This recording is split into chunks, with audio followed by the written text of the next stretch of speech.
Movie की starting में हम चार दोस्तों को देखते हैं। इसमें यू नाम की लड़की हमारी फीमेल लीड है जो कि काफ़ी क्यूट होती है। वहीं हम हमारे मेन लीड दिन से मिलते हैं जो कि स्कूल का सबसे हैंडसम लौंडा है, इसलिए सारे स्कूल की लड़कियां इसकी दीवानी है। बाकी दो दोस्तों का नाम कीटा एंड कायुमी होता है एंड ये चारों बेस्ट फ्रेंड्स होते हैं। यू बचपन से ही शाय एंड डरपोक नेचर की होती है। इसके साथ ही वो रिन को पसंद भी करती है। रिन भी यू को पसंद करता है, लेकिन ऐसा दिखावा करता है जैसे उसको यू में कोई इंटरेस्ट नहीं है, क्योंकि उसको लगता है कि लड़कियां सिर्फ सख्त लौंडों को पसंद करती है। और इनके दोनों दोस्त इनको पास लाने की कोशिश करते रहते हैं ताकि ये अपने दिल की बात बता सके। यू हमेशा ही रिन के पास रहने की कोशिश करती है। रिन उसको भगाता है, लेकिन फिर भी वो रिन के पास ही रहती है। एक दिन इनके स्कूल में एक साइंस प्रैक्टिकल होता है और इन सबको बोला जाता है कि आप सबको अपना एक पार्टनर चूज करना होगा। क्योंकि यू क्लास की सबसे क्यूट लड़की होती है, इसलिए कुछ लड़के उसको अपना पार्टनर बनने की बोलते हैं, लेकिन यू डरकर उनको मना कर देती है। फिर वो रिन के पास जाकर उसे अपना पार्टनर बनने को बोलती है। रिन भी थोड़ा एटीट्यूड दिखाकर उसे हाँ बोल देता है। असल में तो वो खुद यू का ही पार्टनर बनना चाहता था। लैब में जब रिन की एंट्री होती है तो सारी लड़कियां मंत्रमुग्ध हो जाती है। एक्सपेरिमेंट करते टाइम भी यू डर रही होती है और इसी चक्कर में वो गलती से आग लगा देती है। किसी तरह से रिन इस आग को बुझाता है, लेकिन इस चक्कर में उसका हाथ जल जाता है। रात में यू रिन के घर आ जाती है, जहाँ वो देखती है कि रिन को काफ़ी हाई फीवर हो रखा है, इसीलिए वो रिन की सेवा करने के लिए वहाँ पर रुक जाती है। रिन उसको भागने की बोलता है और कहता है कि ये सब कुछ तुम्हारी ही वजह से हुआ है। थोड़ी देर में यू वहाँ से गायब हो जाती है। जब रिन को यू नहीं दिखती है तो वो यू को इधर उधर ढूंढने लगता है, लेकिन यू नहीं मिलती, इसीलिए वो दुखी हो जाता है। असल में तो वो खुद नहीं चाहता था कि यू यहाँ से जाए, तभी वहाँ पर यू आ जाती है। दरअसल यू तो गीला कपड़ा लेने के लिए गई थी ताकि रिन का फीवर जल्दी से उतर जाए। फिर वो रिन से पूछती है कि तुम किसे ढूंढ रहे थे, जो सुनकर रिन शर्मा जाता है। अगले दिन यू अपने पेरेंट्स के घर पर रहने चली जाती है, जहाँ उसे एक हैंडसम लड़का काजुमा मिलता है। काजुमा यू के पास आकर कहता है कि क्या मैं तुम्हारी हेल्प कर सकता हूँ। यू कहती है ठीक है, इन बॉक्स को अंदर रख दो। दूसरी तरफ रिन फूट फूट कर रो रहा होता है, क्योंकि अब वो रोज यू का चेहरा नहीं देख पाएगा। तभी वहाँ पर कायुमी आ जाती है और कहती है कि अगर तुम्हें इतनी ही याद आ रही है तो तुम उससे मिल क्यों नहीं लेते। ये आइडिया रिन को पसंद आता है और वो भागकर यू से मिलने के लिए जाता है, जहाँ वो देखता है कि एक हैंडसम लड़का यू की हेल्प कर रहा है, जिसे देखकर रिन को काफी गुस्सा आता है।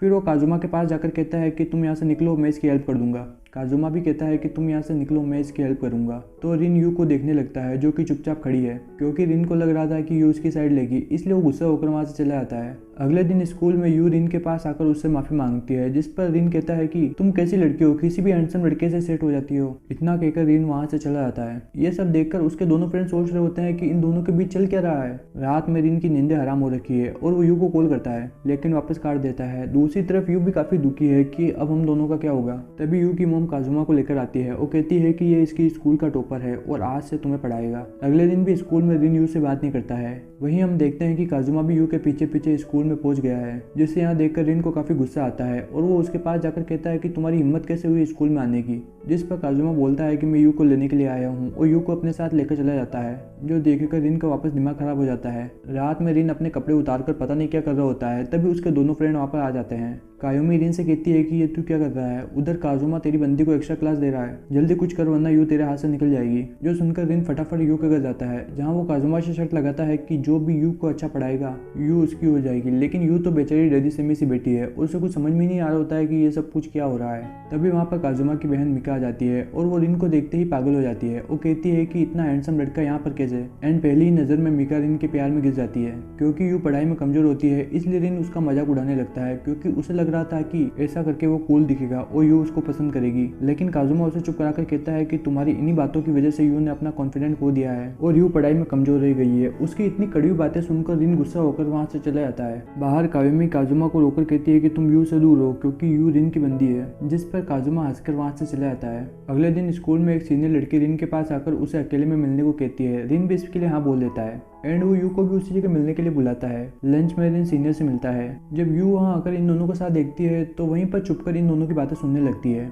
जहाँ पर सीनियर रिन से कहती है कि मैं तुमको बहुत पसंद करती हूँ, क्या तुम मेरे साथ डेट पे चल सकती हो। लेकिन रिन उसे मना करके कहता है कि मैं यू को पसंद करता हूँ, जो सुनकर यू हैरान हो जाती है। तभी वहाँ पर रिन आकर उसे कहता है कि मैं हैंडसम ही इतना हूँ कि सारी लड़कियां मुझ पर फिदा है, इसलिए मैं चाहता हूँ कि तुम मेरी फेक गर्लफ्रेंड बन जाओ ताकि और कोई लड़की मुझे प्रपोज ना करे। बेचारी भोली यू भी इसके लिए हाँ बोल देती है। फिर ये दोनों डेट करने लगते हैं और साथ साथ घूमने घूमते फिरते हैं। वैसे तो ये सब फेक है, लेकिन दोनों फील रियल वाला करते हैं क्योंकि ये हमेशा से ही अपने लिए ऐसा रिलेशन चाहते थे। रात में रिन यू को अपने घर सोने के लिए बुलाता है। यू उसके घर जाती तो है, लेकिन वो रिन पर गुस्सा करने लगती है कि तुमने मुझे यहाँ पर क्या करने के लिए बुलाया है। जो सुनकर रिन गुस्सा हो जाता है क्योंकि उसने तो यू को यहाँ पर सिर्फ सोने के लिए ही बुलाया था, और वो यू को 4 बातें सुनाकर वहां से भगा देता है। दूसरी तरफ काजुमा कायोमी से मिलकर अपने साथ समर वेकेशन पर चलने को कहता है, लेकिन कायोमी कहती है कि मैं अपने दोस्तों को भी अपने साथ लेकर चलूंगी। कुछ दिन बाद ये सब लोग समर वेकेशन के लिए काजुमा के ग्रैंडफादर के यहाँ पर जाते हैं, जहाँ मिका रिन को पटाने की पूरी कोशिश कर रही है। जब ये लोग उस जगह पर पहुंचते हैं तो यू कायोमी को बताती है कि बचपन में रिन और मैं यहीं पर छुट्टियां बिताने आते थे, और रिन ने यहीं कहीं एक खजाना भी गाड़ा है जिसे मैं कभी ढूंढ नहीं पाई। फिर यू को एक आइडिया आता है कि अगर उसने रिन का खजाना ढूंढ लिया तो उन दोनों का रिलेशन वापस ठीक हो जाएगा। इसीलिए बिना किसी को बताए यू खजाना ढूंढने के लिए जंगल में चली आती है। जब बाकी के लोग यू को वहां पर नहीं देखते हैं तो उसे इधर उधर ढूंढने लगते हैं। मिका भी यू को ढूंढने के बहाने रिन के साथ चली जाती है और अकेले में रिन को दबोच लेती है और कहती है कि मैं तुमको बहुत पसंद करती हूँ। मिका रिन को सेड्यूस करने लगती है और रिन भी पिघल जाता है एंड ये दोनों किस करने ही वाले होते हैं। तभी यू इन दोनों को इस हाल में देख लेती है, जो देखने के बाद बेचारी यू का तो दिल टूटकर चकनाचूर ही हो जाता है। रिन पास जाकर उसे समझाने की कोशिश करता है, लेकिन वो वहां से भाग जाती है। वहीं मिका का तो काम ही अधूरा रह गया है। फिर बाकी के लोग भी वहां पर आ जाते हैं और कायोमी रिन को बताती है कि यू तुम्हारे बचपन का कोई खजाना ढूंढने के लिए जंगल में गई थी। रिन को याद है कि वो खजाना उसने कहाँ पर रखा था, इसलिए वो भागकर उसी जगह पहुंचता है जहाँ यू पहले से ही मौजूद है। रात होने के बाद भी यू उस खजाने को ढूंढ रही होती है। काफी देर ढूंढने के बाद फाइनली वो खजाना मिल ही जाता है, जिसमें एक डक टॉय होता है, क्योंकि बचपन में यू को डक बहुत पसंद थे और रिन ने यू के लिए इस टॉय को यहाँ पर गाड़ा था, जो देखकर यू इमोशनल हो जाती है और रिन भी उससे अपना लव कन्फेस कर देता है। तभी आसमान में तारे चमकने लगते हैं और रिन यू को पहली बार किस करता है, जो देखने के बाद मिका कीटा के गले रखकर रोने लगती है। वहीं काजुमा भी कायोमी से कहता है कि मैं तुमको पसंद करता हूँ, क्या तुम मेरे साथ डेट पे चलोगी। इसी सीन के साथ इस मूवी का डी एंड हो जाता है। मिलते हैं अगले किसी वीडियो में। Thank you.